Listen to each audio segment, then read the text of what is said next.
do it. Test One 1, 2. observation I had when I was watching the PAC meeting, it was hard to hear sometimes. And I think it was because the mic wasn't on or I wasn't close enough, especially Sean. Okay, we ready? You are good. Okay, I'm going to call the regular council meeting for the town of Westville to order. Start with indicating that we are meeting in Mi'kmaq, the ancestral and unceded territory of the Mi'kmaq people. And we are all treaty people. I want to note that this month is National Indigenous Heritage Month, and we recognize that here in the town of Westville. National Indigenous Peoples Day was on the 21st, and we certainly recognize that on that date. Also want to recognize the history, legacies, and contributions of the African Nova Scotia people who've been here for over 400 years. With that, roll call to my right, Councillor McKinnon. Meeting with us virtually again is our Councillor Sarah McKinnon, CAO Weirs, myself, Mayor Lenny White, to my left, Deputy Mayor Bernie Murphy, and Councillor McGregor, and Recording Secretary Reed. Any declaration of conflict of interest? Hearing and seeing none, we'll move on to the approval of the tentative agenda. I move accept the agenda as presented. Seconded. Moved and seconded. Ready for the question? Question. Questions called. Those in favor say aye. Aye. Those opposed, nay. Motion carried. Approval of the minutes of the regular council meeting of May 27th, 2024.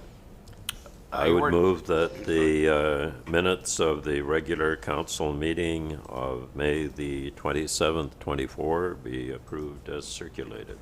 I'll second that motion. Moved and seconded. Ready for the question? Question. Questions called. All in favor say aye. Aye. Those opposed, nay. Motion is carried. The minutes from the committee of the whole meeting on June the 17th. Your worship, I move to accept the committee of the whole meeting minutes of June 17th, 2024 as circulated. I'll second it. Ready for seconded. Moved and seconded. Ready for the question? Question. Questions called. All in favor say aye. Aye. Those opposed, nay. Motion is carried. And by the way, I think Deputy Mayor was waiting to see if Sarah McKinnon wanted We to lose her. voice in if we still have her with us. Make sure we still connected. There she is. I know Okay. it takes her a little longer. Yes. So you can chime in any time you wish, Councillor McKinnon, as you know. Thank you. I was speaking, but I was on mute. That is so typical. How many times have we all heard that in virtual meetings in the last 4 years? Moving on then to general government committee reports. My report is first. I was late in getting it out to council this week. I apologize, but it is there for your viewing pleasure, reading pleasure. It was a busy month, as the last number of months have been, I guess. And for me, it was somewhat of a hectic month in meetings outside of town. And I apologize to residents for being away a little bit, but all worthwhile. I had the opportunity, and I'm grateful to have been able to attend the Federation of Canadian Municipalities Conference in Calgary. And it was very informative with lots of sessions. You know, the primary focus, it seems to be at every discussion you have with municipal people across the country, is with regard to housing. It is the number one issue, but with the housing issue comes the infrastructure, you know, and revenue. All those things fall in line because they're all needed to accommodate the housing crises. And just this past week, last week, I was fortunate to be invited to attend for the first time, the Atlantic Mayors Congress, which was held in Summerside. And it was totally focused on housing and various aspects of housing needs. And I jokingly said that our Minister of Housing, Federal Minister of Housing, Sean Fraser, was following me around the country because he spoke in Calgary, and he also showed up in Summerside and did a presentation there. The night before, I'd seen him at a meeting in Glasgow, so I believe he is following me. Do we expect him tonight? Who knows? Could show up, who knows? Also want to just mention the new group that was formed about a year ago, but had their first AGM and appointed a new board of directors, and that's the Pictou County Affordable and Supportive Housing Association. And this sprang from the need for obviously affordable housing to be undertaken here in the county.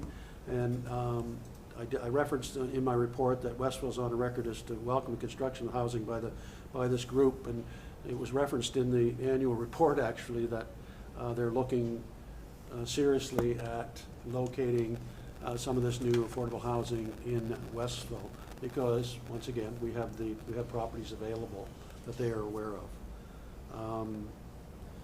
So that's kind of exciting, and lots of other things going on this month, and now we're all in the throes of the Canada Day celebrations that have begun and started. And once again, for council, we express our appreciation and thanks to the fire department members and other citizens who are volunteering with them to carry this out.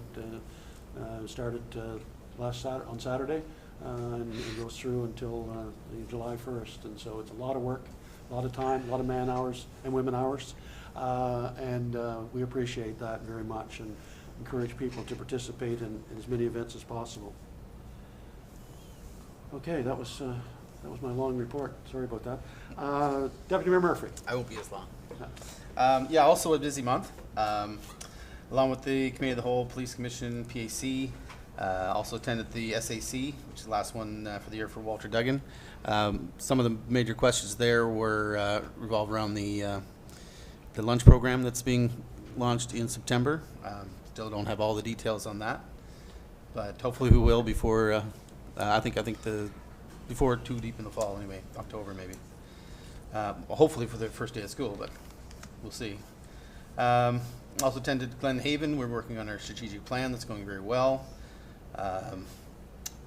We had the AGM for the Pictou County Partnership. I wasn't able to attend, but I did get a hold of some slides that I forwarded that shows some of the major programs that the PCP. I think the videos were very well done, very, very professional, and gave a good outline of what that Pictou County Partnership is all about. You were saying about July 1st and community coming out. Well, I mean, if you were around Acadia Park on Saturday, we had the Kids Fest, which we have every year, which is the bouncy houses and the barbecue and the children's parade. But just standing on the top of the hill looking out over, you look towards the splash park, huge crowd over by the splash park. You look out by Joe Arena's parking lot and the vendor market, right? Other than advertising it, we had nothing to do with that. So that's community members coming out. And then you had a huge crowd in the park with the kids but if you just look at how busy that whole section was and how many people came to town for that, you got to think, well, we must be doing something right, because we're getting the people involved. And you look at the activities that the fire department is not sponsoring, but filling up our week. Mm-hmm. It just big thank you out to those organizers who stepping up and making Canada Day memorable as possible. And that be my report, Your Worship. Thank you. Councillor McKinnon. Thank you very much, Your Worship. Had a busy month as well, phone calls, emails, attended all of the committee meetings that I was supposed to.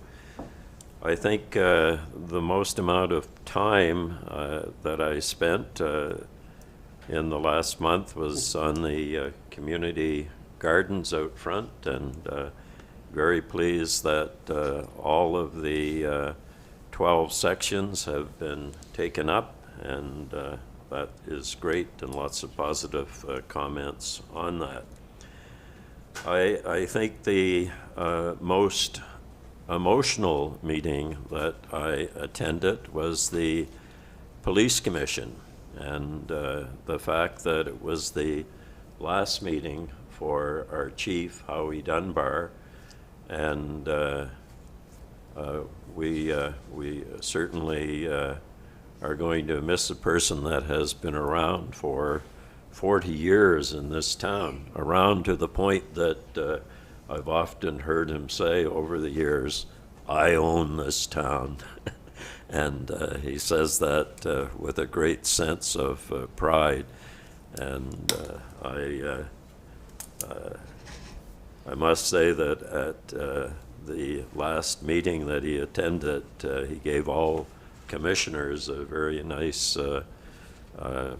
coin type recognition, and I thought that was really really something that he did that on his way out.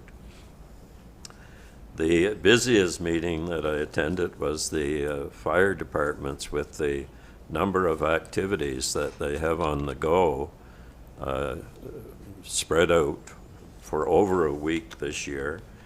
The fact that they're still doing so much more with improvements to flooring and going to do some painting in their area and so on. It's they're also busy with getting the 48 ready for the parade and for all the activities that will be taking place during the 150th anniversary of the department. I think there's something like 67 banners that have been purchased to be placed of former members of departments over the years, and there's just so much activity on the go.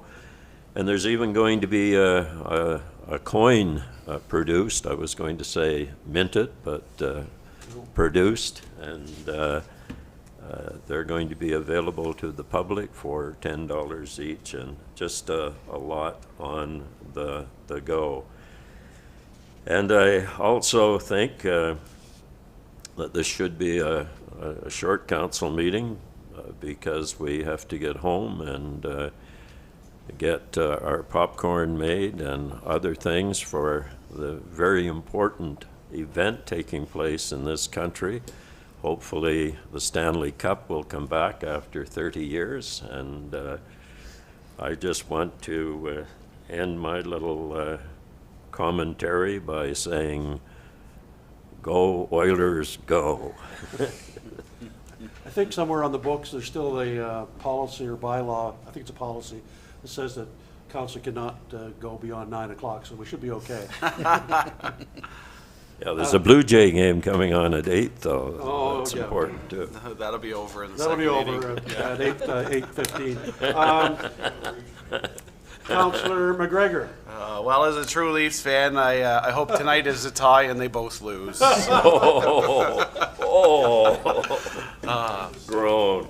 Your Worship, yeah, thank you. Yeah, busy month. Unfortunately, I was out of town, wasn't able to attend a couple of meetings in person, but was able to join at least PAC virtually. So I was able to attend that. Construction, the 144 construction engineers flight, there's no more meetings in relation to projects until the fall. I wasn't here, but I understand the folks from the flight were here to give a presentation at the committee of the whole. Unfortunately, I don't have anything to speak to in relation to that. There was no recreation committee this month, unfortunately. And of course, lots of phone calls and emails, especially in and around the new repaving project that we undertook there on Cowan Street earlier in the week last week. Just want to take a moment, it's already been done, but really thank and acknowledge the firefighters and all the different volunteers associated with all the events and festivities around in and around July 1st. It doesn't go without notice, especially with this year being the 150th anniversary. Hopefully we'll have more to talk about at the next council meeting.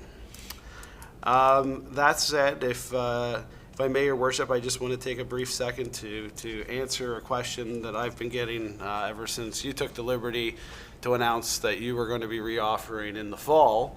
I've been getting questions as of late in and around that space as well, and I just want to go on record. There's just so many good things happening in this town right now, and we're in the cusp of so many great things. I echo what you said that day. and it will be my intention to reoffer again in the fall. So, thank you, Your Worship. That's my report. Thank you very much, Councillor. Councillor Sarah McKinnon, virtually. Can we hear you? Hi, folks. Can you hear me? You have to turn up your volume a little bit. You turn yours up. I turn mine up. Okay. How's that? Better? Good? Good. Okay. So it's been a good month. I attended all committee meetings virtually and responded to emails and phone calls. Pleased to see the work being done on Cowan Street, looking much better. Also, through our accessibility committee meeting, I'm pleased to say that we're hoping to have an accessible space for our Canada Day parade this year. Also really important to note the amazing work that the staff and students of the Karma Closet, having served over 20,000 free lunches, actually brought the Prime Minister of Canada to Northumberland this week. So just a huge congratulations to them for really setting the bar there. It's great to see Canada Day celebrations are underway in Westville already. Echoing again, huge thanks to the fire department and everything they do to make it all a success. It's wonderful to see all the princesses attending the events and crowds packing the fairgrounds. I hope that everybody has a safe and fun day celebrating July 1st together in Westville. And that is my report for this month. Thank you very much, Councillor. I wanted to go back quickly to something I had in my report, and I know it was mentioned by some others, and that's I neglected to highlight the fact that our transit project started this week, last week I should say. So a week ago today actually was the first run, as I recall. This is a significant event for the town. It's a 3-year pilot project that we've entered into.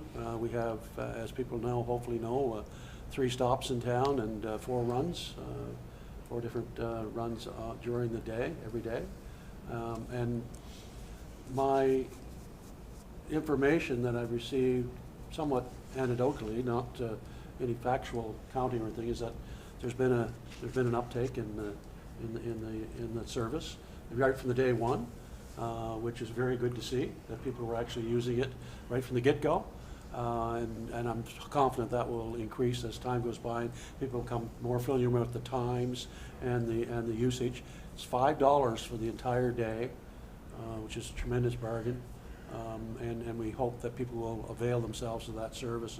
And the other thought that I had with around that, Council, was that we probably should be asking for put on our agenda going forward, a brief report from transit, at least anyway, so that we are informed and we can inform citizens as to how things are going. I don't think it's too much to ask. It doesn't have to be detailed in any way, but just some reporting on a monthly go forward basis, and then maybe we can ask just to, and if Christian and maybe just add that to the agenda as an agenda item going forward. I agree, Your Worship. Ridership details is pretty much, that'll tell a lot. Right. Right? Just Yeah. watching the numbers. Exactly. And I know there's been a lot of questions around it, and we understand that, and there may be a need to change some of the pickup sites or whatever as time goes on, but we'll keep an eye on that and see how it's going. So that's great. Councillor Sarah McKinnon mentioned Carmen, and I neglected to mention that. I meant to in my comments as well. So she reminded me of that. Yeah, it's an amazing thing that the students at Northumberland had done, and what they've created there in a volunteer way, and the meals that they've been able to serve, and as Councillor McKinnon pointed out, to get the ear of the Prime Minister and entice him to come to town to make that announcement, a nationwide announcement here in our area. I had several. I happened to be at that Mayor's Congress that I referenced earlier in Summerside when this happened, and I immediately had people getting texts and emails and so on saying, where are you as the mayor? Shouldn't you be greeting the Prime Minister when he's in town? Well, I think it was reported in the media that he was in Westville. In fact, he was in Alma, but it's close enough, I guess, that we'll claim it. We might have to annex Alma, I don't know, because the school's there. But in any event, They have our water. They have our water. Yeah. yeah, in any event, that's right, they have our water. In any event, I did get a chance to see, as I mentioned previously as well, Minister Fraser the next day, and when he came to Summerside, and I greeted him in the hallway before he did his speech, and I said, well, that was very nice that the Prime Minister came to town. I guess I missed my invitation, or got lost in the mail, jokingly. I was saying this jokingly, by the way. And he indicated to me that he was not even aware until the very last minute that actually the Prime Minister was coming. It was sprung on him at the last minute as well. So Yeah. I understood that's how it happened. And but it was fantastic to see that, and all because he got wind of what they were doing at the school there. One student, as I understand it, a grade 9 student, actually wrote to the Prime Minister. I think that a lot of them did, but one letter was referenced in particular from a grade 9 student indicating that he had made the promise to roll out this food, school food service program in the election previously, and it never had happened. So he came and announced it here, which I thought was fantastic. And what a great opportunity for young people to be involved and see democracy working, in real time and up front and close. Fantastic, I thought.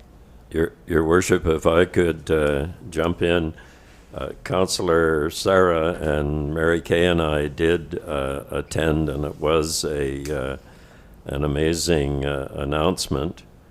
And you mentioned that they were indicating with, I think, the press release that it was in Westville, but CBC, for some reason, indicated that the event was taking place in Green Hill. So, Okay. so it was Westville, Alma, and Green Hill. Yeah, thank you. It All was a right. great event. Yeah, absolutely. CAO Weirs. Sylvester. Yeah, thank you, Your Honor. I didn't send in a written report, but a couple of things that I wanted to just mention was that patching, as most people have noticed, is potholes are being filled and underway. The sidewalks and roads, the contract has been let, and that activity will start soon. Just point out particularly to the people who live on Spring Garden Road that there will be some heavy equipment activity required in order to create enough space for a sidewalk along parts of Spring Garden. So there'll have to be some activity that happens there. Just understand that Public Works will return lawns as best they can to original position or original condition. Just to shift to Megan's Place, a couple of important things coming up. One, design and construction of a sign for Megan's Place has begun, and the current plan is for at the end of July for there to be an unveiling of that sign. It'll be located near the accessible parking lot, and fundraising for Megan's Place now stands at in excess of $425,000. So on the basis of that, I'll be going out with a design build RFP to the playground construction industry to see what sort of design and deal we can get from on that, so that we can get to our inclusive and accessible playground. And just to remind residents that the new accessible inclusive playground will occupy the space that the current playground is occupying. Nothing will happen to the current playground until the kind of playground season is over. So into the fall, we'll then start to prep that zone for the new additions, and we'll be removing the current playground stuff, refurbishing that can be refurbished, and then figuring out where to put that downstream. Just note that in addition to the note that Councillor McKinnon noted about the police chief after 44 years with the town retiring. In addition to that, we're also in the midst of contract negotiations with our police service. So the contract expired a little earlier this year, and those negotiations are going all right, but we're still in process, so it'll be a while before we kind of know the results of that. I've spent a lot of time over the last several weeks working with a number of, or at least answering questions for a number of different developers who are looking at various sorts of projects for the Westville area, and that work continues. Nothing that can be announced publicly yet, but quite a bit of activity there. Finally, coming in this month at some point will be our audited financial statements, and so we'll probably want to create an opportunity for council to be briefed by the auditors and our finance people sometime this week, and I'll find a time, probably try and link it to some other meeting that's already happened, so either before or after some other meeting that you already have scheduled. We don't need a lot of time for that. You know, it's about a 30-minute activity to kind of take a look at the report, the audit report, before it lands for council to approve or vote on at the end of July. So I would anticipate that you'll be asked to vote on whether to accept or not the audited financial statements at the end of July. And I think that's it. Okay, thank you very much. Just two quick Go ahead. questions for the CIO, I guess. One in particular, just if you'd be in a position to maybe just comment on some of that warranty work that took place on Cowan Street for folks. There were quite a few phone calls for some folks in and around that. Yeah. I think council has a general understanding what took place there, but I think it might be prudent for the rest of the public Right. to maybe hear it firsthand. So thank you for the opportunity. I should have taken that upon myself.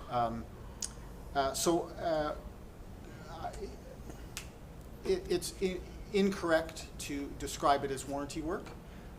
What happened was that an inspection by Public Works and the contractor noted a couple of deficiencies in how the asphalt got laid, and to their very great credit, in my view, the contractor just said, you know what, we're gonna shave and then pave the whole works.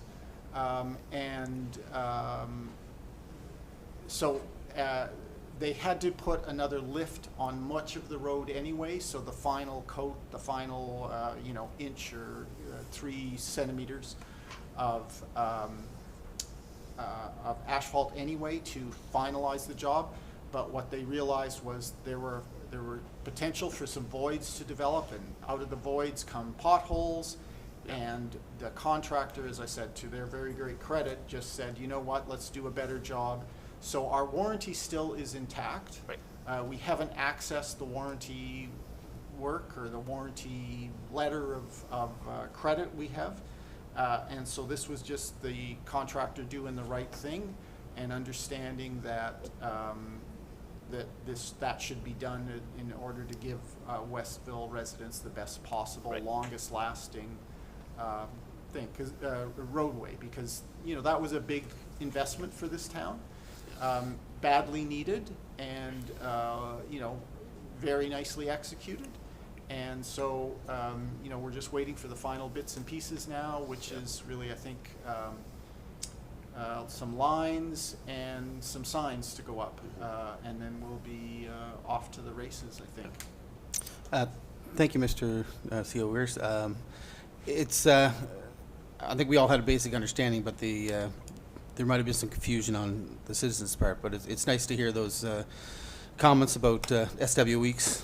They've been an excellent corporate citizen, and they knew their name was on the line there, and they, at great expense to themselves, they made sure that we were right. So I'm glad that we acknowledge that, because if you look over the years, all the contributions they made to the town and their donations and stuff like that. So they're just an excellent corporate citizen, and I'm glad we acknowledge that tonight. Very well Here. put. Thank you.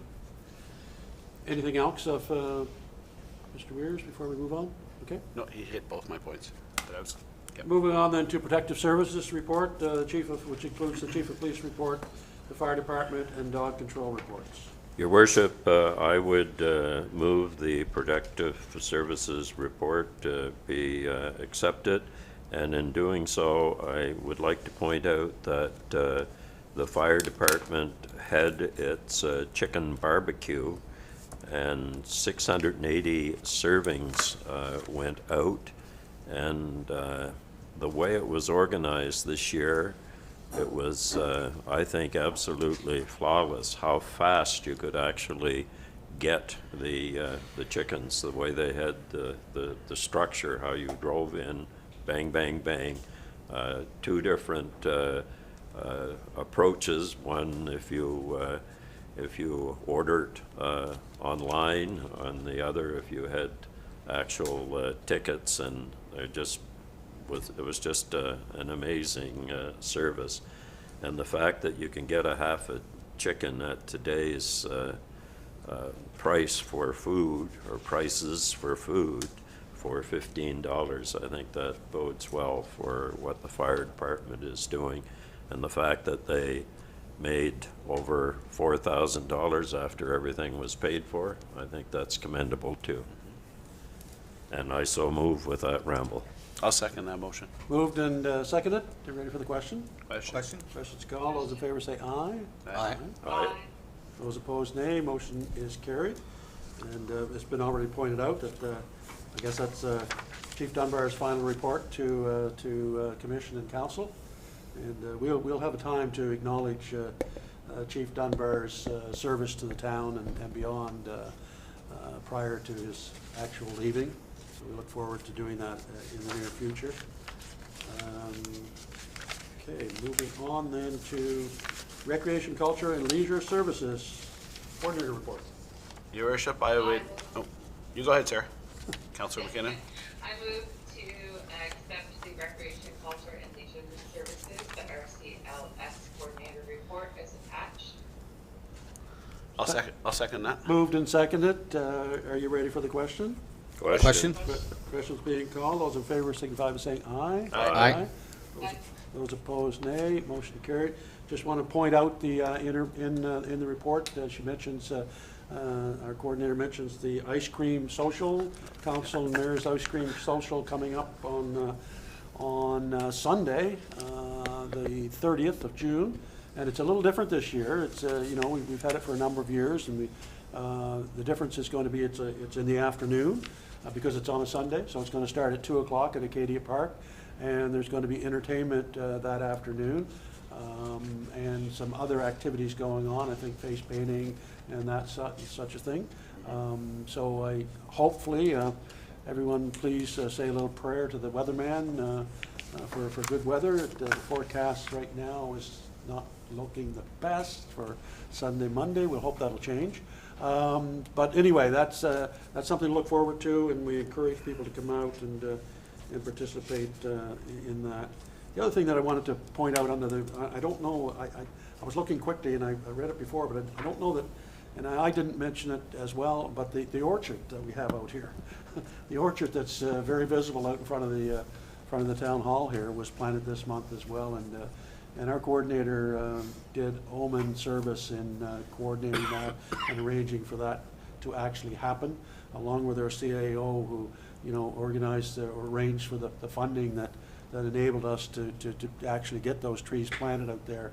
And it's going to be a tremendous asset for this town moving forward, I would think, and it's in conjunction with the gardens, the community gardens that Councilor McKinnon referenced. I think it's going to be a great location and an opportunity for people to gather in years to come. So kudos and thanks to our coordinator for the work involved in getting that orchard up and planted, and all the volunteers that came out that day.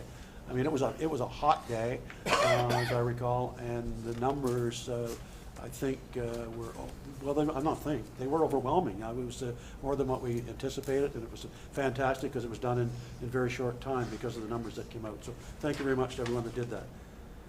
Sorry about that, folks. I just wanted to mention that. Transportation, Environmental Health Services report, water report, Public Works report, and solid waste report. Your worship, I'd move to accept the transportation, environmental health services reports, including the water, public works, and solid waste reports as circulated. I'll second that. Moved and seconded. Ready for the question? Question? Questions Question. called. All those in favor say aye. Aye. Aye. Those opposed, nay. Motion carried. Environmental Development, Fire Inspection, Planning Advisory Commission, and Dangerous and Unsightly report included. Your worship, I would move that the environmental development report, including fire inspection, planning and advisory commission, and dangerous and unsightly report, be approved as circulated. Second. Moved and seconded. Ready for the question? Question? Questions called. Those in favor say aye. Aye. Those opposed, nay. Motion is carried. Moving on then, correspondence from the Multicultural Association requesting a donation for the Multicultural Fusion Festival that's taking place on September 22nd, 2024. And I think it's included in our package, the actual correspondence from the Multicultural Association. And I know that this is, we have a policy in place for asking for contributions, but we also, CAO can help me here, but we have some funds available beyond that. Am I correct in saying that or not? Well, you have as many funds as you want to expend on that, yeah. Within our budget, I'm talking. Yeah. Your worship, but I think, to your point, we always give, $50 to a hockey tournament or to Yes. basketball or dance Right. or other things. And, I see this as being not any different than that, actually probably more inclusive given what it is than some of those other sports. So, Absolutely. I'm just not certain what the rest of council would support for denomination. Yeah, I don't know what we've done in the past. I can't recall. I'm sure we've. I don't know if we've been asked before or contributed to it before.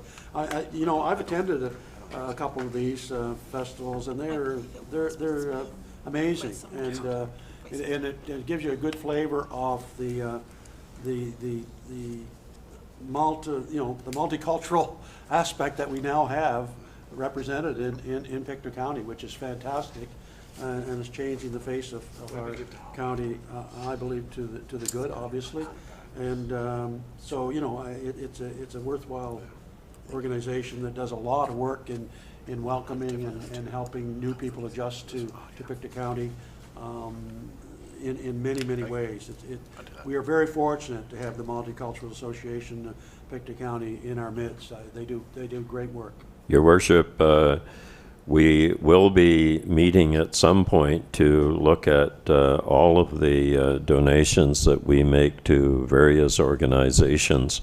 And I think this is not coming up until September the 22nd, and we should support this in some way, but we'll be able to see how much money we have and all the organizations that are looking at that at that time. So a motion to table, perhaps a motion to table this request until we have the discussion with Budget regard deliberations. to at the Yes, finance level. I would move that this Or be. refer it, or better still, just a motion to refer it to finance, probably is ordered.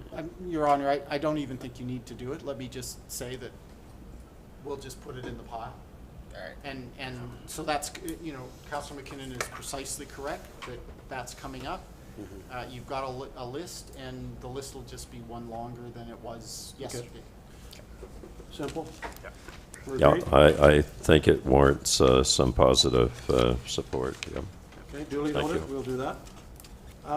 Moving on then to new and unfinished business, and before I do that, I think we probably should have amended our agenda, Because I don't see anything on there with regard to the water meters. You're correct. I just realized that now. Yes. So perhaps we'll go through this, and perhaps with council's indulgence and consent, we would add the water meters to, I guess it would be G. Correct. Are we okay with that, or is? Yeah, no Agreed. objections. Yeah, no objections. Yeah, I'm fine with that. I just, I How didn't, that I affects didn't the- realize it wasn't on there. The rules of order. Rules of order. I saw something Connex on there, and yeah, it's not. I realize now that you're saying that. Yeah, that's a different thing. Yeah, I Okay. Which recognize. is as to Yeah. letter G. We'll break all rules of order. Robert's, we'll just, Friendly amendment. hopefully Robert will ignore us. Okay, so let's go to unfinished business, or a new and unfinished. And the first one is Pictou County Firefighters Association Intermunicipal Fire Service Agreement. Yeah, Yeah. I can just say a few words about this. The previous intermunicipal fire service agreement dates from sometime in the 1980s and had never been amended. Over the last number of months, 19, I think it is, I'm close to being right on that, fire services in the Pictou County area have gotten together and worked through a modernization of the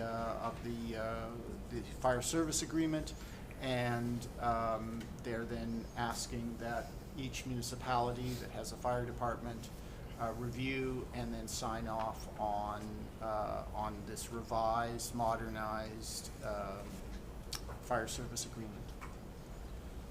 Do we need a motion, Your Worship, in relationship to that? I don't know that we, Haven't Do we have a resolution? No. haven't seen it yet. Yeah, Yeah. so I think it's just for information at this Yeah. point that we will we'll have to consider it. distribute it so Yeah. that people can take a look at it. Yeah. So there's no urgency other than jumping on board with the rest of them as soon as possible. So Yeah. is that something that we can consider at our next council meeting, then have the information distributed to council and discuss and take action at our next council meeting? Yeah, the departments have put a lot of outstanding work into this, I believe. So our next Should look meeting at will be it positively. the end of July, so we can deal with it then. Is that agreed? Great. Okay. Number B then, 9B, is the appointment of a fire inspector. So we do have a fire inspector in town, but this is to appoint a second one and then for coverage when needed. Is that fair to Yeah, say? that's correct, Your Honor. So we do have a fire inspector, no problem, long-standing, just no backup. And our building officer, Manny Withrow, is the capacity and the experience and the certification to be a fire inspector. What we have not done in the past is actually asked him to do that for us. And so in order for him to be deemed a fire inspector for the town, a council request or a council appointment is required. Right. And somewhere there is a Yes, resolution. we have it. I have one here. So we'll entertain that resolution. Okay. Whereas Westville Town requires the service of fire inspectors from time to time, and whereas Mr. Manny Withrow has the required skills, experience, and certification to perform fire inspections in Nova Scotia, and whereas Mr. Withrow has experienced a willingness to provide fire inspection services to the town of Westville on an as-needed basis, therefore be it resolved that Town Council appoints Mr. Manny Withrow to the position of fire inspector in the town of Westville. Be it further resolved that the appointment be effective for a period of 4 years until June 1st, 2028. And I so move. I'll second that motion. Been moved and seconded. Are you ready for the question? Question. Questions called. All those in favor say aye. Aye. Those opposed, nay. Motion is carried. Moving on, 9C, surplus property, 1759 Water Street has been deemed surplus to municipal need, and we need a motion in accordance with our policy with regard to that. All right, so just as background, 1759 is a very small lot on Water Street. It's been vacant for years and years and years. There have been a number of different people or organizations have expressed an interest in acquiring that property in particular. And, I've explained to those who have expressed an interest that the process is to deem the property surplus to municipal need, and then what we do is we put it, we place it with a brokerage, a real estate brokerage firm, so that anybody anywhere in, I guess, the world, if they have an interest in that property, can, indicate that interest by stepping forward and making an offer on the property. I've reached out to other parts of public works, police, et cetera. There is no departmental use for that. As I said, it's been vacant and on the town's books for some considerable period of time. In my view, it's better for it to be in private hands and having somebody pay taxes on it than sitting in our books generating zero. As usual, there will be a condition of sale for this property when we've released these properties, these buildable lots. There's an expectation that the purchaser build a dwelling on that lot within 24 months of acquiring the property. So that will be a condition of sale, and the whole point is to try and make sure that we've got infill development wherever we can, so that there are, there's income to support the renewal of infrastructure on our streets. Just a reminder to all residents, Westville has more kilometers of roads and more kilometers of sewer and more kilometers of water pipe than any other town in the province, with the exception of Truro, which is about 4 times or better our size. And so, we have probably a below average number of people supporting our infrastructure. And infill development like this, where we take a lot that's been vacant and have a dwelling put on it, is very good news for all of Westville, I would argue. Very good. Thank you very much for that information. Do we have a resolution? I have it here. Thank you. Yeah. Whereas the town of Westville staff undertook an audit of municipally owned property within the town in 2021, and whereas town staff reviewed the results of the audit again in 2023, and whereas Westville Town Council approved a compact tiny home policy statement in 2023, and whereas the council is desirous, I guess that's the word, of using surplus municipal land to address the housing crisis facing Nova Scotia, therefore be it resolved, the council deem the property, the town-owned property, 1759 Water Street, PID 01016401, surplus to municipal need, and be it further resolved that the property be disposed of in a manner that ensures the property in question is either built on or used to facilitate the construction of 1 or more dwellings within 24 months of purchase, and that any dwelling involved shall be completed within 12 months of a building permit being issued for the property, and be it further resolved that staff be directed to proceed with the disposal of the lands in accordance with the town's disposal of surplus property policy. And so I move. Second? Moved and seconded. Are you ready for the question? Question? Questions being called. All those in favor say aye. Aye. Those opposed, nay. Motion is carried. Another quick comment on that, just by the way, from the last few meetings that I've attended that I alluded to in my report on the housing matter. This is something that was, being suggested and recommended. A lot of municipal units across the country are in a similar situation of having land that's vacant and already with buildings, adjacent or close to them. And this whole idea, as the CAO has mentioned about, infilling and density, is being talked about a lot and suggested as a way forward and for towns to make use of. And so that's why I referenced, one of the things that I referenced in my report was that, you know, my takeaway from the meetings that I attended in the last couple of weeks around housing is that we are on the right path. We've still got a lot of ways to go, and we've got a lot of work to do. But a lot of the things that we've done in the last short while with regard to putting these surplus properties up for sale and putting the restriction on them that, or not the restriction, but the condition that they have to be built on within 2 years.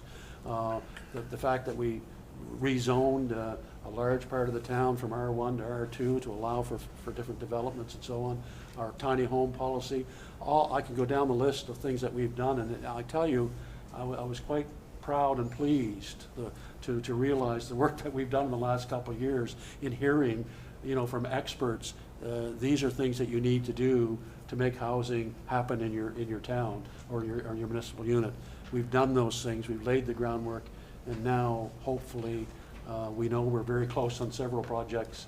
We'll start to be able to roll those things out, and it's only because of some of these things that we've been able to do.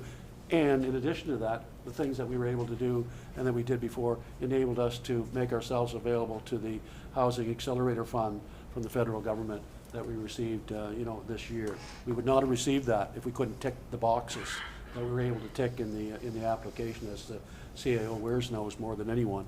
And not every region of the country, the size of ours, municipalities the size of ours, I can assure you, got funding from the HAF program because they were not ready, because they had not been able to tick those boxes. So I'm very proud to say that, you know, the work that we've done in the last couple of years has put us in that position. And I keep saying it, change is coming.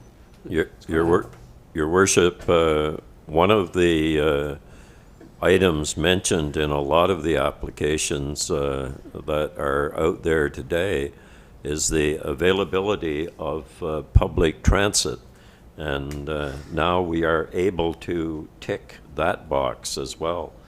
But the other things that the small homes policy and all the other things that we've worked on are significant. Thank you.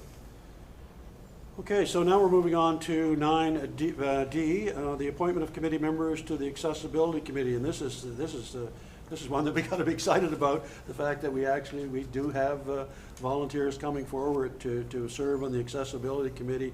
We've been asking for that for a while, and we have two individuals who have stepped forward to indicate. Correct? Yeah, exactly, Your Honor. So just let me, just as background for council and for residents, you know, the town has been trying for a while. I mean, our accessibility committee has been in place for a couple of years now,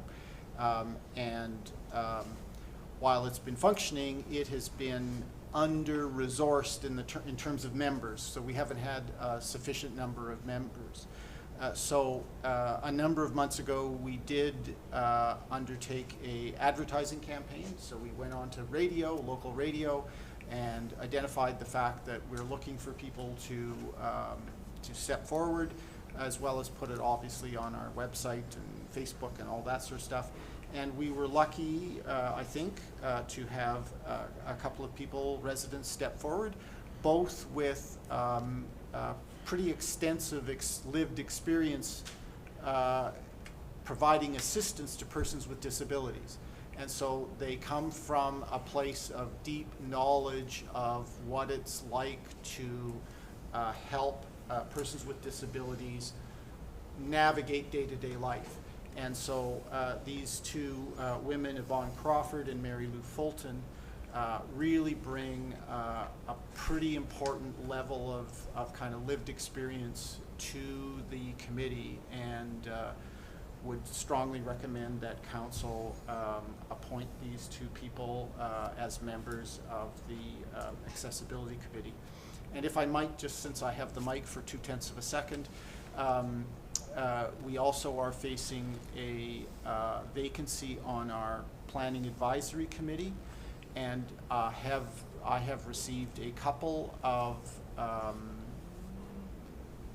people sticking up their hands saying, you know, I'm interested in serving.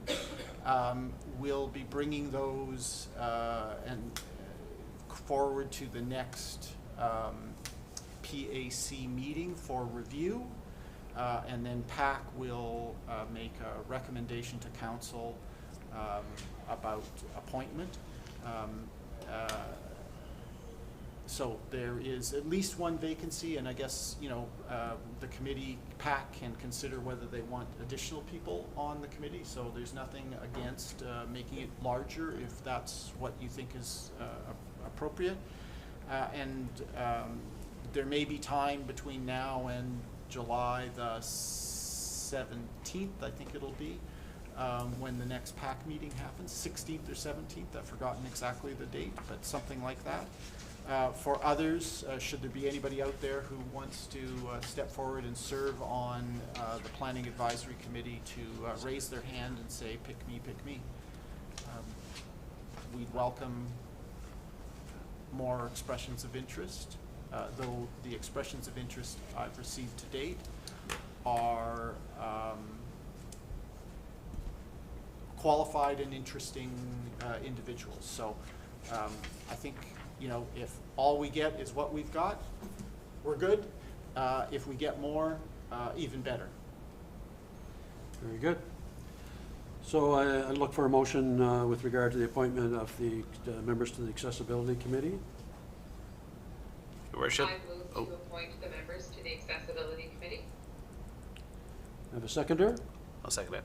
Moved and seconded. Ready for the question? Question? Questions called. All those in favor say aye. Aye. Those opposed, nay. Motion is carried. Thank you very much to Yvonne Crawford and Mary Lou Fulton for stepping forward, and welcome to the Accessibility Committee. And Councillor Sarah McKinnon is our current chair of that committee, so I'm sure that... Yeah, just to speak. Go ahead. To speak to that one moment. Again, echoing, thanking them for their time and volunteering with us, both Yvonne and Mary Lou. Just want to note that their voice is so very important and valued as new members to our Accessibility Committee, and we greatly value their knowledge that they're bringing to us. We're pleased with some of the small projects that we've completed, and we're looking forward to working on some of our bigger ideas as we move forward together. So thanks again to them, and I've really enjoyed working with them so far, and we're still looking for more members, so anybody else that would like to be part of the Accessibility Committee, you're always welcome. Thank you very much, Sarah. Next item then, 9E, is the Common Standard Wind Turbine Setback Survey. Wow, that's a mouthful. Yeah, so Your Honor, if I just might pull up. It's kind of an interesting, it's an interesting survey that I received from the Minister of Natural Resources. So it came into my office recently, noting that sustainable, affordable, and renewable energy is something important to Nova Scotia, and the Department of Natural Resources and Renewables is looking for municipal input on things related to the setback of how close can these turbines, or these structures, for lack of a better word, how close can they be to other properties. So basically, there are just a couple of questions. Are existing commercial wind turbines in the municipality? So the answer here is, to my knowledge, no. And does the municipality regulate commercial wind development? Again, our answer would, could, should be no.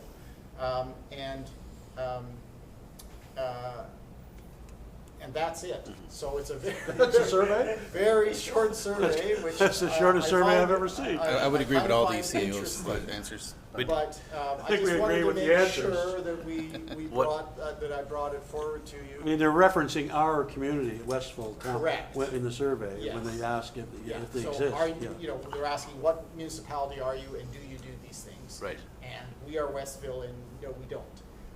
But I just wanted to make sure that you guys, that council had an opportunity to, before I Right. sent this off, answer to that, So to that issue. Your Worship, I don't think we've ever used the section, but in our land use bylaw, we do have a section on wind energy that does speak to the turbines and setbacks. But to my knowledge, I don't think we've ever Nobody- encountered that. Yeah, nobody's come forward. Now, you know, it's just saying, it's something that we should think about. Absolutely.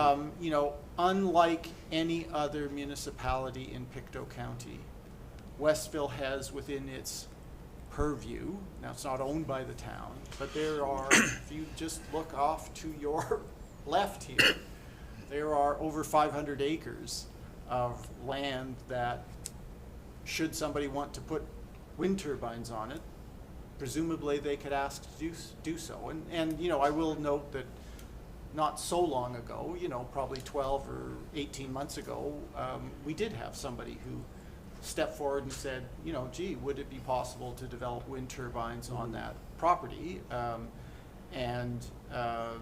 You know, given that we don't own it, the town doesn't own it, you know, they needed to undertake conversations with the property owner, and it went nowhere, but there was an idea. Yes. And so it's something that we do need to take seriously. Yes. We just have no you know, reason to do so right at the moment. More and more communities are looking at their own production of renewable energy sources, turbines and solar gardens. You know, Solar's a little quieter. is the other one, and which my preference, you know, just on a personal solar note, farm. would be for the solar, like a solar garden. I just had the opportunity, once again, I'm sorry, these things are fresh in my mind, and it was a tremendous learning opportunity that I had last week in Summerside. We visited, Summerside has a spectacular, an amazing solar garden, which covers 80 acres. If you can believe it. It's just row after row after row. I wanted to get some pictures, but it wouldn't do it justice, of solar panels. And you know, they're producing so much power there that it's a money-making thing. You're actually, you know, they're profiting from it as a town. You know, in regard, and also selling, you know, inexpensive energy to their residents. And they also have, by the way, they also have wind turbines as well there within the town. And they're, you know, Summerside is a lot bigger than we are. They're 18,000 people. But the thing that struck me was the similarity is that they have a big footprint. They're spread out like we are. You know, we have a large footprint. So, you know, some similarity. That's the only similarity that I come up with, really. But it was pretty impressive. And and I know there's other areas in the province that are exploring that. So yeah, I think down the road we need to look seriously at that as an option to get our carbon footprint reduced. And in fact, once again, I'm attending a meeting tomorrow talking about low carbon. You know, it's a low carbon workshop. You know, what you do to reduce your carbon output. So yeah.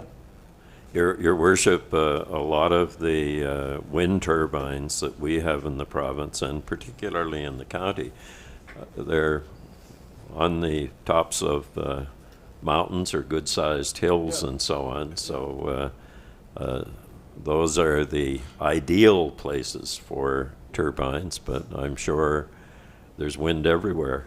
And we'll probably get a lot more with what's happening. You get some. No. You're absolutely right, but the thing that's changed is with the climate change that we're experiencing, Exactly. as everybody has noted, those of us who have been around for a few years, it seems like we have far more wind than we ever had before. And so now, like in Summerside, for example, that's one of the things I noted actually.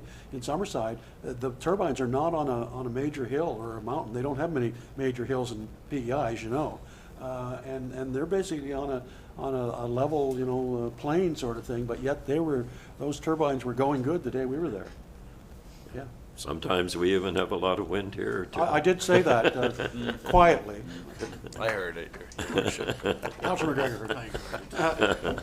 All right, so that's it for now. On that one, I'm thinking, Sam? Yeah. Got what I needed, thank you. Okay, so let's move on then to the Conex. This is 9F, and this came out of the presentation at our Committee of the Whole meeting that we had last week. And we were presented with this proposal from the Community News hub organization referenced as CONEX. So the request, I guess, basically is that from the presenter, the developer of the news service, is for us to consider joining as a subscribing member. I just open it up for thoughts and discussion, I guess. I know, Councillor McGregor, you were unable to take that in. It's unfortunate, but those of us that had. Councillor, or C.A. Weirs. Yeah, just a couple of thoughts, or not thoughts, but just kind of color commentary, I guess. I think what the proponent was looking for is a municipality to be kind of a lead sponsor. The idea is downstream for this to be a subscription service. Once it's up and running, and in the short term, I think there is an acknowledgement that the subscription would be zero in the first years until there was something to subscribe to. And so, you know, the question really is, you know, does Westville want to step forward in that kind of leadership role? This is about trying to ensure that there is local news generated in Pictou County in particular. Other than that, Right. I don't know what else to Well, say. yeah, and I was going to comment that Ariel, Friedman, who made the presentation to us, who started this venture, as you recall, yes, she did present us with information that indicated that down the line, the idea would be that there'd be a subscription base for it, and it would be based on the resident's fee per resident, which I think was $25. I did, as you recall, ask her, so if we chose to join this year on a trial basis, would there be any, you know, could we do it at zero cost? I don't know that she said yes to that. She didn't really answer that, but she did indicate that there'd have to be a contract. And I think for me, right now, the devil's in the details, as they say. I would like to see a contract, what that contract would involve. I haven't seen that yet. So I think our next, this is just me, I think our next step would be, by the way, it has a lot of merit, in my opinion, from looking at it a couple times and talking with her a couple times about what it is. It's a digital news service that she's talking about. And it would be primarily focused on, initially at least, on Westville, on things going on in the town, getting that information out to residents and beyond, and would be helpful in that. She referenced, of course, our July 1st celebrations, and she referenced the upcoming municipal elections and those sorts of things that are going to be, you know, out there. And as you can tell from a lot of the stuff, reports that we get and all the things going on, we have a lot to report to citizens, and we don't always do the best. You know, we try, but I know we don't disseminate it as well as we probably could. So, you know, I'm sort of interested personally in what was suggested as what the service could do, but only if it's $0 in the beginning. I said to her, you know, I never negotiated live on YouTube before when I proposed that to her last week. And the reply we got basically, and I saw another an email coming, you know, saying we just need a contract. So I don't know what that contract would involve. See how you haven't had anything. I haven't seen anything, Okay. but what I will do is request on council's behalf, you know, that they share that with us and we take a look at it. That's just my suggestion to move forward on this, make a decision. I would agree with you, Your Worship. It's a nice idea. The concept sounds good. But the cost, I mean, if we're talking $25 per citizen, what could this council do with $25 or improve the current services we have? So, yeah, the devil's in the details when you come to contracts. And without seeing the presentation, that would be kind of my comment is as well. I would agree with Deputy Mayor. Seems a little, I mean, call it what you like, it's marketing and social media and whatnot is what it is, right? And, you know, they approached us, there's dozens of companies do similar things. Sounds like this is a different philosophy compared to some of them. Right. I'd like to kind of see some details for And sure. I would suggest that, you know, we can review, we can always, one of the beauties about the fact that we broadcast on YouTube is we can go back and look at that presentation at any time. Yeah. Anytime we choose to, we can go back and look at that, and maybe, you know, twofold here. We get some idea from Ariel what the contract would actually look like, what she's looking for in a written contract. And secondly, you know, we can always review the presentation as well to refresh ourselves before we make a decision on it. I know she's anxious, you know, she wanted the decision yesterday. Unfortunately, you know, even municipal government doesn't quite move that fast sometimes. So, you know, that's my suggestion. I think it is a good suggestion. I firmly believe that this is an interesting concept and it should be looked at very, very closely. I mean, we are blessed to have a person who actually shows up at our council. We have one media that actually comes, We yes. have one media that actually comes to our council chamber. And it happens to be an and- Antigonish radio station, not a Pictou an County radio station. Antigonish radio station, and the fact that so many municipal councils today have no one present, where there used to be several media people present. This concept that she has put forward, I think there are some unknowns, perhaps many unknowns, but it's very, very interesting, and I think it should be explored. And the other thing is that why did she pick Westville? And someone told her that Westville had a very, very progressive council, and probably one that would at least give her an ear. Yeah, the other, So I think that is sort of a backhand bouquet to the council. the other community that she was looking at was Wolfville, and she was going there after she left here to go to Wolfville and present to them as well. So I'm not sure what, I can certainly speak to the mayor there. I know Wendy reasonably well, and find out what their thoughts are on it before we. And your worship, just for Councillor McGregor's benefit, she did reference some grant funding that she was Right. going to get. So that's why there's such a question of, you know, how much would it actually cost And I- us? So and- that's why I think it's And at I least think- interesting yeah, enough to take a look at. Exactly, and I think one of the conditions one of the reasons that she wants us on board is the fact that for that grant that she's mentioning, they'd need you know, basically, you call it a sponsor, whatever you want. We'd be the sponsor, basically writing those encouraging or signing on with those requests, I guess, to enable them to get that money.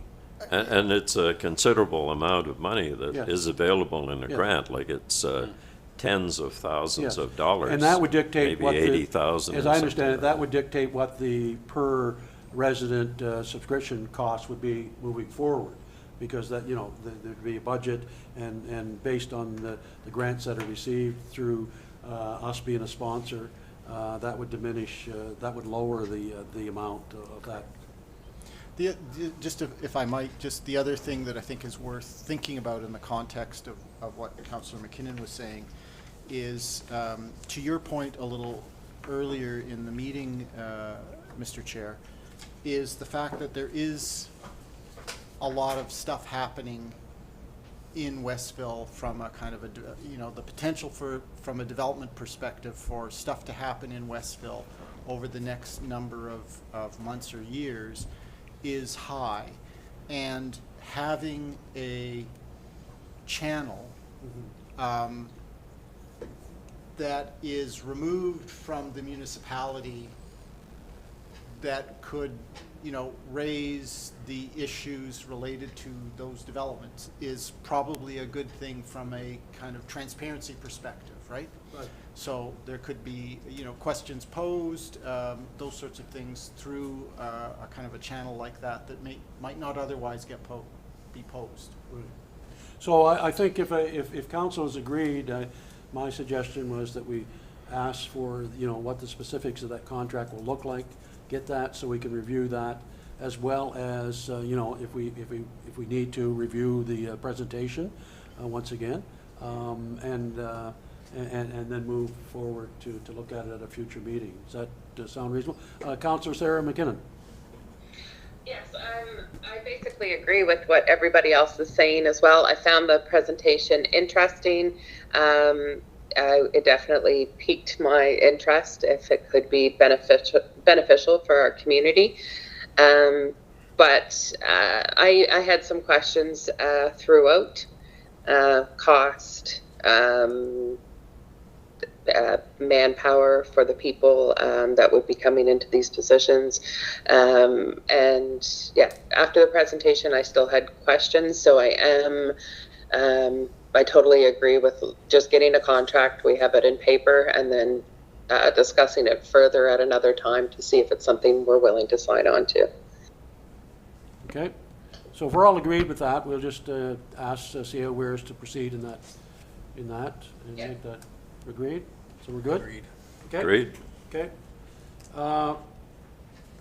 Then let's move on to an item that we failed to add to the agenda. That's going to use my prerogative as chair to add a friendly addition, I guess I'll call it, on the water meter project. And we'll ask CAO Weirs to speak to that.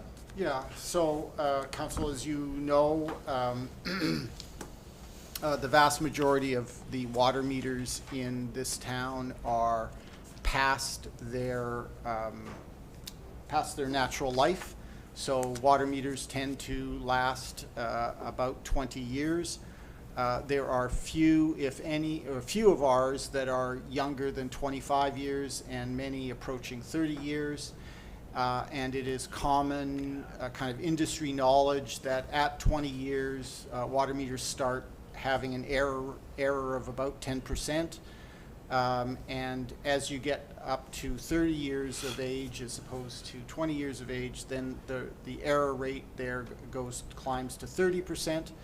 And of the 1,600-ish meters in this town, there are only about 250. Again, these are kind of precisely wrong, but generally right numbers.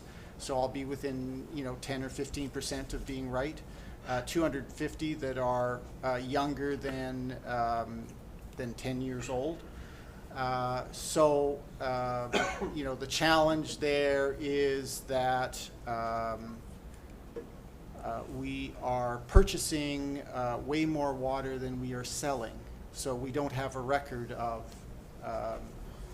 all the water that's being sold. So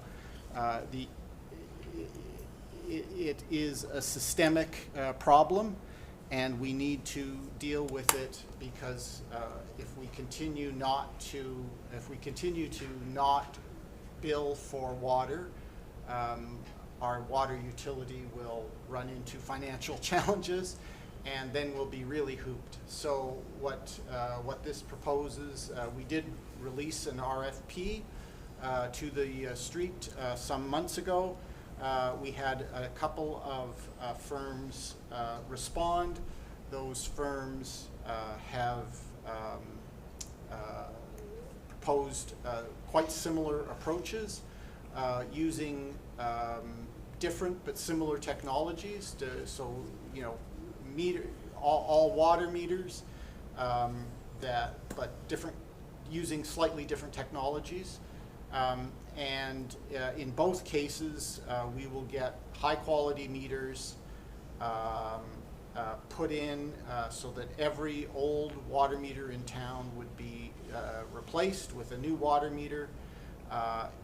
We currently spend about 60 person days a year collecting information to create water bills. At the end of this, we will be spending between 4 and 8 person days per year collecting the same information. We will get far more detailed information about the water use that individuals or individual accounts undertake.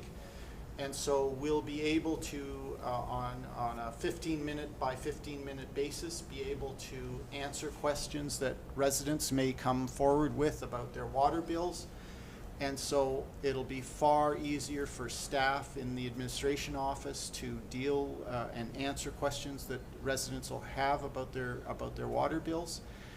We'll be, so there are two bids, and one of them is over $250,000 less than the other.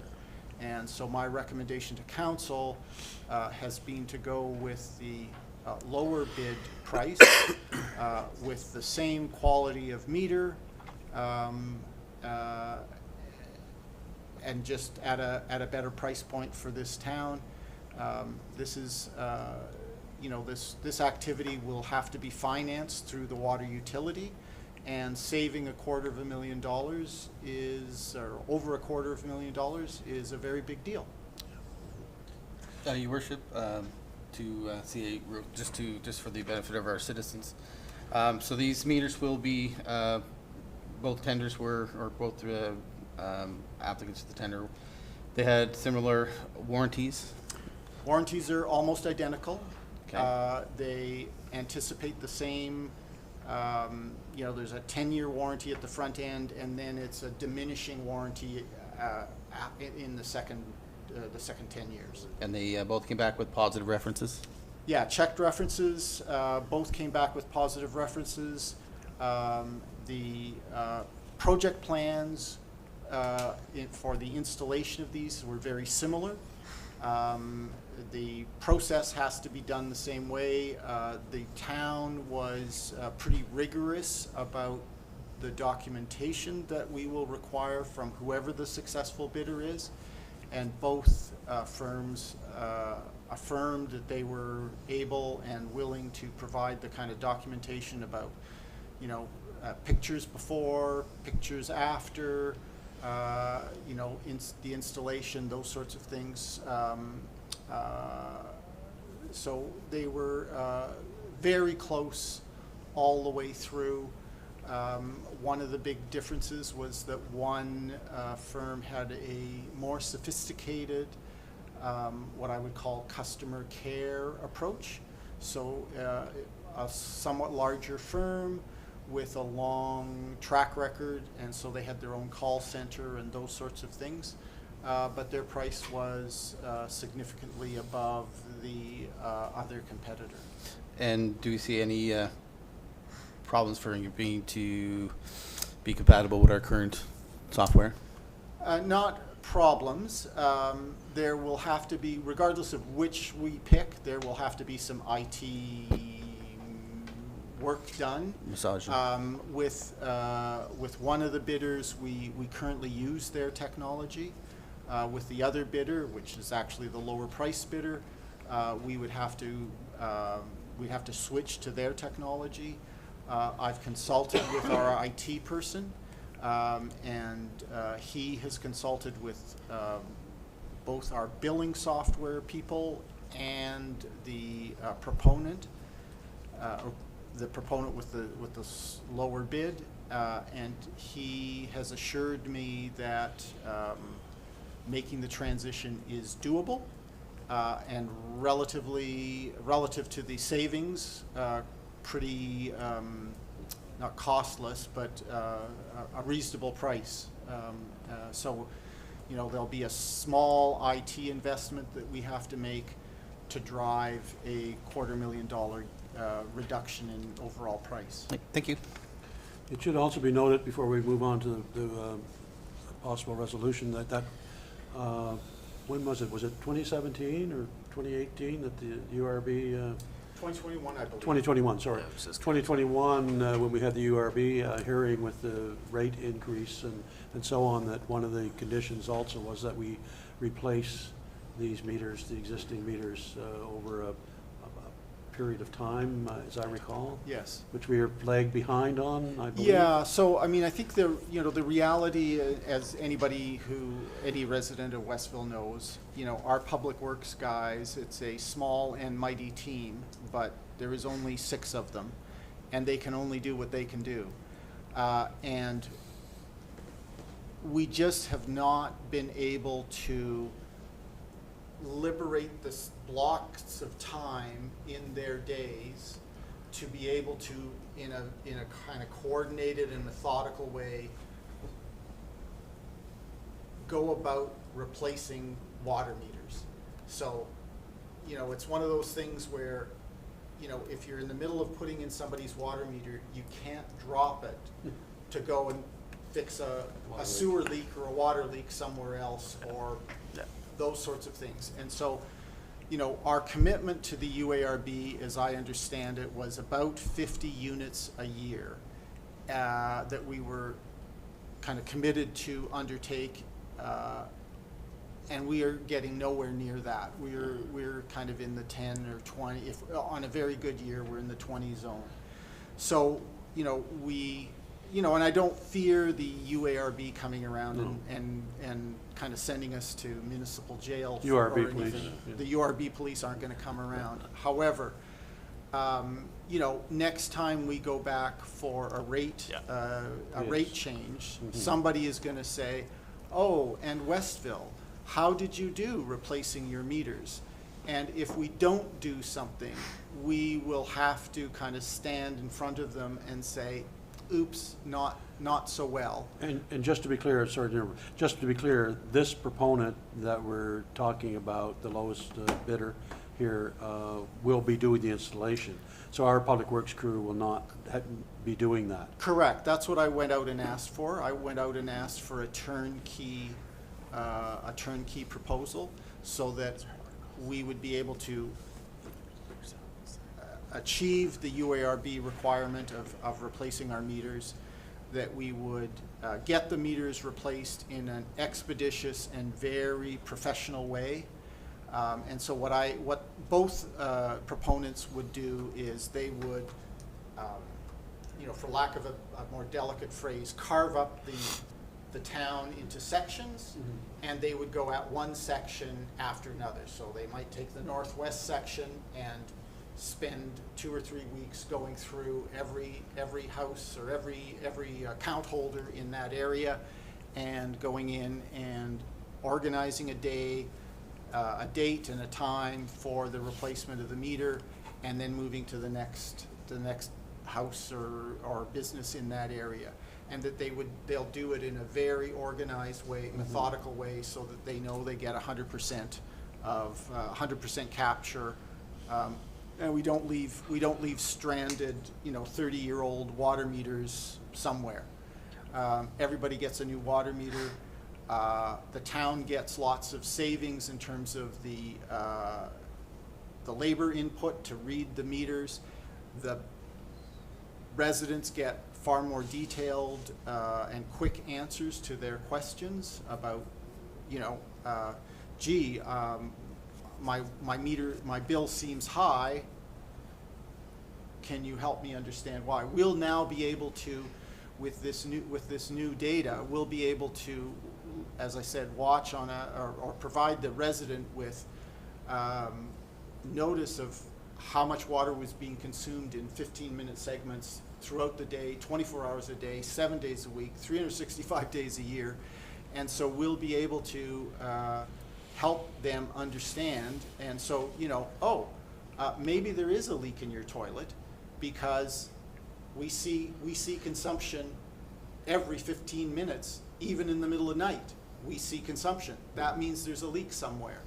So it'll be very helpful, I think, for residents, and it'll make the job of Kristen and the other staff in the office much easier, because we'll have access to data that we currently don't have, and we will be able to actually help people understand how their water bill is derived. One other important thing before we move on to the resolution is I think through your, as I understand it, through your investigation and sort of crunching some numbers on what the cost is going to be that we need to borrow to have this happen, is that the savings anticipated by the installation of the new meters will basically take care of the principal and the interest payments that we'll be incurring as we move forward. Yeah. If we can just if we only reduce our water loss by 10%, we will be able to pay for this, we'll be able to service the debt, both principal and interest,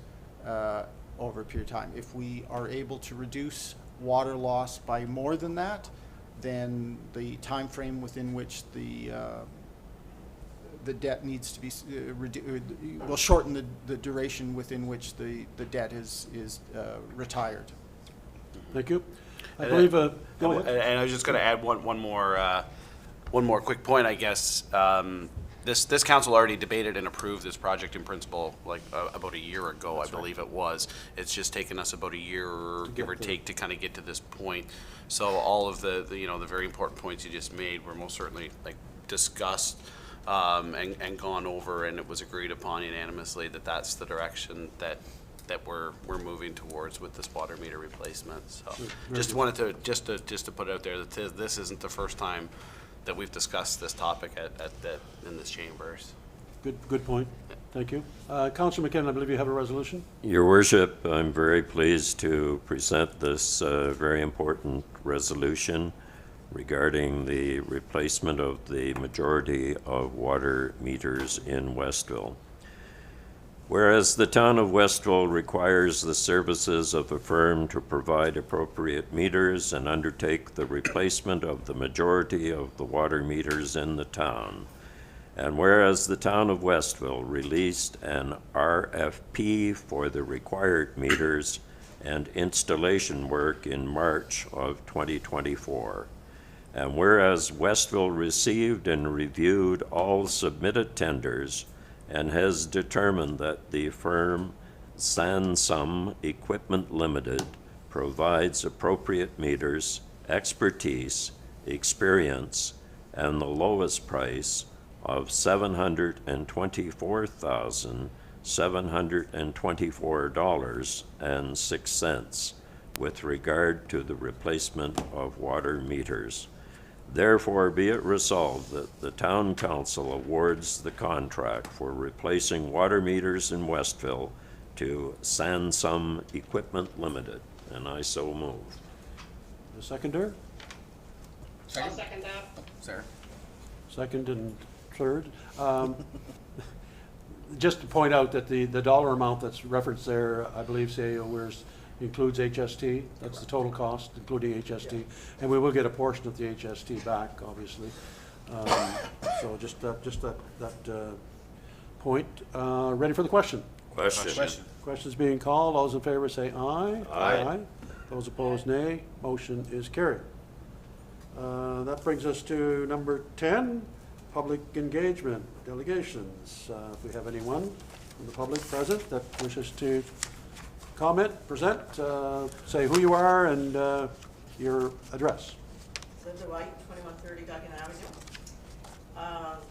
Just in regard to this topic we were just discussing, you're saying you're going to save a fair amount of money. Is that assuming then that the residents aren't paying for all the water that they are using because the meters aren't?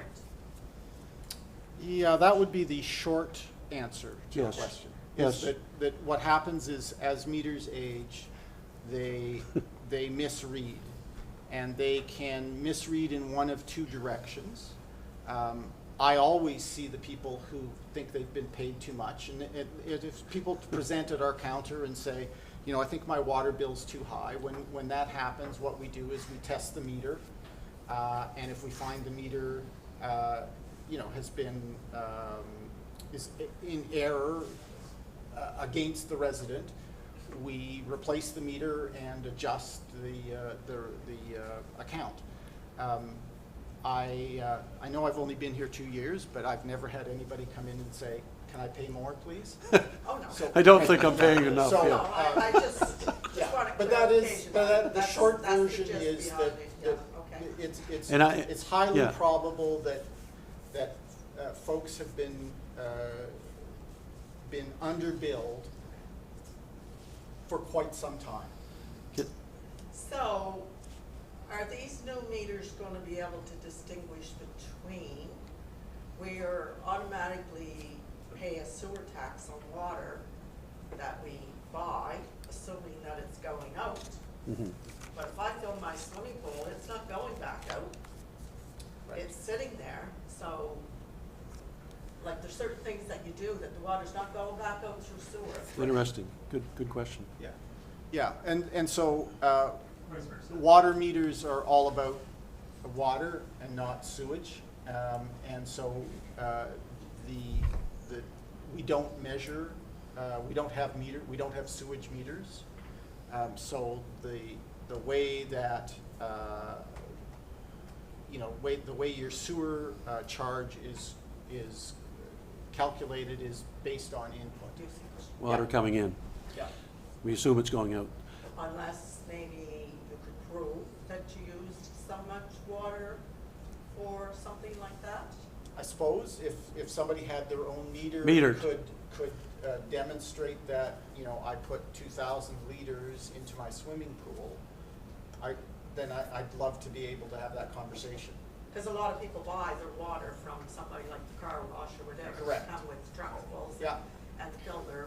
Yeah, and so you wouldn't be charged for Yeah, that water, that- right? You pay right. for it in a different way. Yeah, but you would have an idea, they would have an idea how many gallons that you would be putting out. Like, it'd be a big change in your water bill, right? Could be. If you filled it with a hose from your own source, Yes, you're but going to be, that's going to be. You'd still see a big increase, that, Yes, why is there a yes. big increase Right, this month? I right. filled my swimming pool. Just on the change in the meters, I can speak as personally, mine was changed in the last year, and the change for me was, minimal.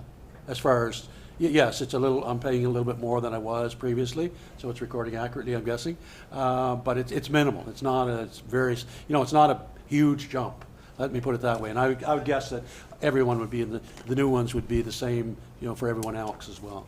Certainly, filling a swimming pool is one thing, but in a very dry summer, those people that are watering gardens, particularly significant gardens, use a lot more water and it's certainly not going out in your sewer as well. And as a longtime garden club member, we use a lot of water. We just don't have a meter for the sewer, so we just can't. So going back to excess properties in the towns, and you're saying they have 24 months time frame. Did we not always have a time frame when you bought a tax sale property? We used to have, if I bought, say, vacant property over there, I had 12 months or 24 months to develop it, or the town took it back. Do we not still have that? Not to my knowledge. No. Because that used to be one of the clauses if you bought tax property in the town. Now, I'm going to say probably going back 20-some years. Yeah. That was definitely a clause in the sale. Yeah, so I don't recall it, but it's possible that it exists. So we aren't talking about tax sales here. We're talking about properties that the town has acquired in some way or another. So some of Yes. them may have been properties that were taken because of the failure to pay taxes. Right. Or they could have been willed to the town. We've got a few Right. of those, or those sorts of things. But they are properties that are now in town possession. They don't have to go through the tax sale process at all. They are in our portfolio of properties. And, many of them, many of them, I think that's fair to say, the town has been holding for, in some cases, decades. Yes. And has been doing nothing with them. They've been sitting there, and in part they've been left because, in a previous time, it was thought that you needed a very sizable property to put a house on, and the approach to housing has shifted in the last decade or so to much smaller homes, therefore smaller properties. And so suddenly, properties that were seen as undevelopable even a few years ago are now prime development opportunities because somebody can put a small house on those. And, you know, a small house is easier to mortgage, costs less to heat, costs less to cool, those sorts of things. So, you know, where there wasn't a market before, there now is. Okay, I- so that's not getting to what my question's alluding to. My question is alluding to Church Street School property went up for tax sale, and it used to be a clause in there that if you didn't develop it in so much time, that it went back and could be resold or up for bid again. So we've got prime property sitting on Church Street for housing that could be developed, and nothing's being done with it. And another property that I know of is going out, I think you call it the end of Pickens Street, on your left-hand side going out, up on the hill a little bit. That went for tax sale, and I'm talking within the last 20 years, and that's sitting there. Nothing's ever been done with it. Does somebody still own it? Was that clause there when they bought it? Because that used to be the clause, because I looked into buying tax property myself about 20-some years ago, and that was a clause in it. You had, I think at that time, 12 to 18 months to develop, or it went back to the town, and you didn't get your money that you put up front on it. I'm not taking issue with what you're saying, but historically, a lot of tax sale properties, the most interest that was taken in them was by adjacent property owners who actually wanted to ensure that they had more land, that their properties were bigger. And that was a real interest and you that can see people that had driving in around. buying, yeah. I'm just So, looking at something like Church Street is sitting Yeah. there, you're looking for land in the town to be developed by people to get Yeah. tax income into the town. There's a big property sitting there, and another one sitting out on Pickens Street on the left, that's the same thing, nothing's ever been done with it. And Yeah. that's one of the ones I looked at myself. yeah, but I don't recall the It's 18-month just that, scenario. we have properties like But I that in lived away town, for a the lot of town- years. I guess the answer would be to go back, if we can, if there's a Yeah. record, Yeah. to at those tax sales when they took place and what the conditions were in the Just an in the FYI agreement. thing, Yeah. type thing, like, I And mean, if it's you there, look we- at that, every time you drive by, you think, Yeah. oh my God, look at that property sitting Yeah. there. And I know that's- the church, St. Andrew's Church uses it for a parking lot right now. I Yeah, I know what you're saying, yeah. And the other thing I want to bring up, as Bernie said earlier, the people that were in town Saturday was out of this world. The parking lots all down there were all full. And when I come uptown to go to the library, I was talking to Clary, I said, the first thing that struck me was our main entrance going into that main parking lot, not the new parking lot that you just made, the other one behind, side what I'm gonna call the Dairy Burger. You walk in and you've got grass up to here with box springs and mattresses sitting in it, and that's where the people are walking into our Arcadia Park for July 1st. Does the town not have the authority to knock on that owner's door or find out who he is, or go in and say, look, we're hauling that, we're billing you? Because that is an eyesore. Unsightly. We need an unsightly, we need someone to file, as you know, we need a citizen, we need someone to file an unsightly report, request. So the town can't. We have a cannot, sign like this, we knock cannot. on the door We and say, absolutely cannot. We have no authority. Wow. It has to be initiated by an unsightly inspection. And the unsightly inspection is initiated by someone No, filling in a we need- form. We need a town beautification committee. I agree with you. I agree. The person that actually signs isn't exposed. Nobody It doesn't knows. matter. But I've been dealing with it, now for almost 10 years, and here I am, the guy's still down there, we still got rats all over the place, and this is my third time. And I think, yes, I filed it once, nothing was done. Filed it again, they did a little bit. Now, I waited a few years, and I'm doing it again, and I'm still sitting there waiting, and we're still full of rats out of our swimming pool. And it's 2.5 months since I filed a complaint. Even though last night I picked up 2 or 3 pieces of wood through the barrel, and they went in, oh, that's it. Yeah, it's not even on the agenda. I agree with that property there when there's a paving in North Main Street. When there is a rental property, I think that there should be some bylaw that the council should look at and have the option of going and to talk to the landlord versus a residential person. And I think that should be the capability of the town officer going up and just saying, you own this here property, get rid of all these mattresses and stuff that come out in there. It's not the same as a residential person. It's somebody that is an owner and renting it out. So I think you should be held to a higher grounds than a residential person. The other ones can go through your other process as far as it goes. I just want to say kudos to the town works, the fire departments for the flags that are up the main street and the flower pots and that. The other night, walking up, I had a nice breeze coming north to south, and it's awesome. The flags were all just fluttering as you come up in the street. It looked great. So he goes, I would ask them to see if the fire department would like to keep them up maybe until the end of July at least this year, because it seems like after July the 1st, they take right down. Stay up at least a month. They're quite expensive to replace, I but know. this is our 150th anniversary, so you'll probably see them up a little longer. Okay.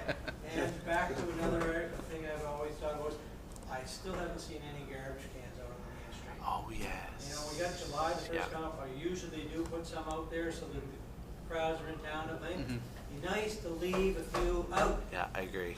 I'd love to be able to, when I'm going out for walks, pick up stuff, but I don't wanna walk 3 miles with something in my hand. You only got two on the main street, that's it. I think you get agreement amongst council on that one. Nothing to do. Yeah, I know. it's true. We talked about it. One of the difficulties really, you know, and sometimes we sound like broken records, but one of the difficulties is, as mentioned previously, we have 6 members in the Public Works Department, and it's just an added item for them to deal with on a daily basis. Yeah, I mean, I think, Your Honor, I think that you know, it's a good point. The challenge is that It's a capacity they're issue. the bins are often turned over before we can get to them, and anyway,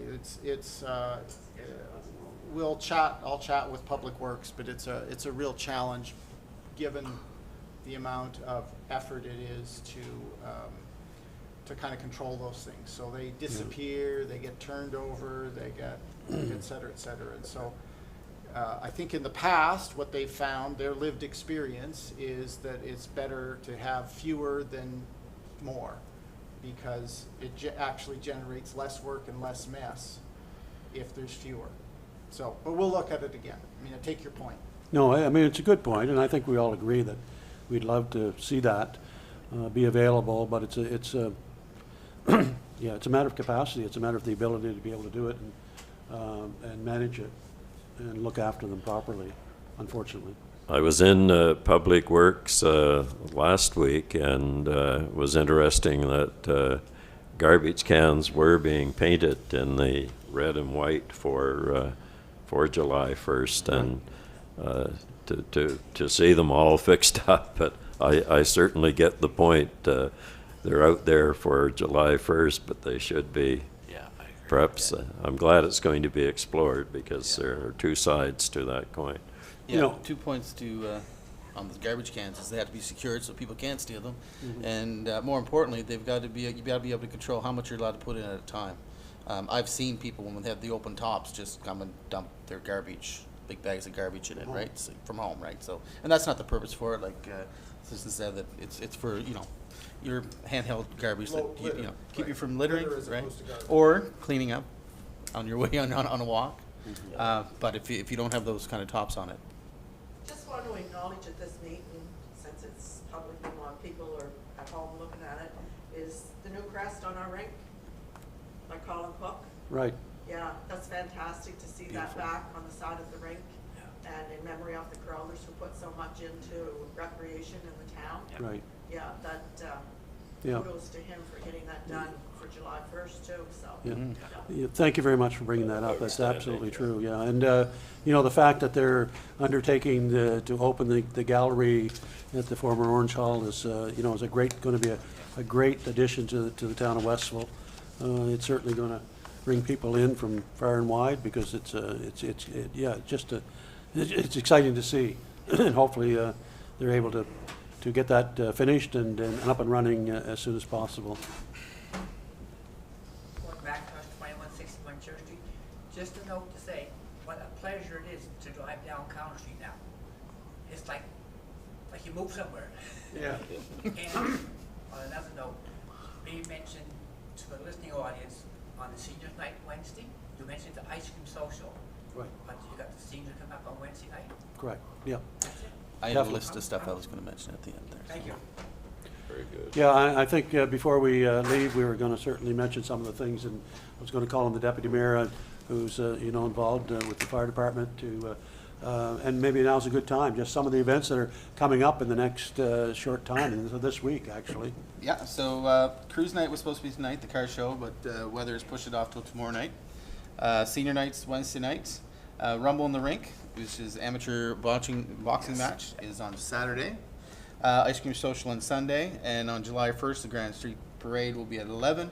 The crowning's at 6, and the fireworks is at 10 p.m.